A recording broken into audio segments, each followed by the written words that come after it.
Hey everyone! Today I'd like to talk to you about the replication fork in prokaryotic DNA.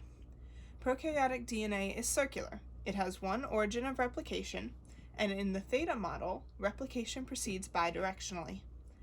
At the origin, initiator proteins bind to the DNA and unwind just enough so that the helicase and other proteins can attach.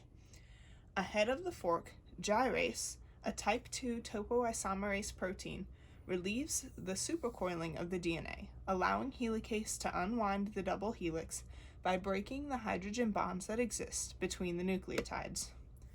Behind helicase, single-stranded binding proteins attach to the unwound DNA strands and prevent them from forming hairpins, which interfere in replication or from joining back together.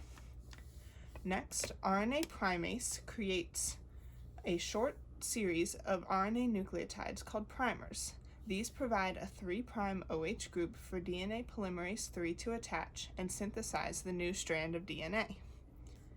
DNA synthesis only occurs in the 5' to 3' direction. Because the 3' end of the leading strand is in the fork, DNA synthesis along that strand is continuous. The other strand is called the lagging strand. Here, because the 5' end is in the fork, DNA must be synthesized in Okazaki fragments. New primers must be added at the beginning of each fragment in order to allow DNA to be synthesized 5' to 3'.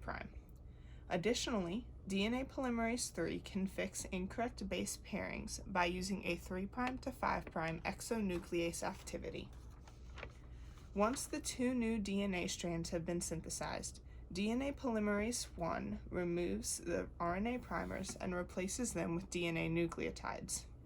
Lastly, once all the primers have been replaced, DNA ligase seals the break in the sugar phosphate backbone of the new strand by creating a phosphodiester bond between the nucleotides added by DNA polymerase I and DNA polymerase III. Thanks!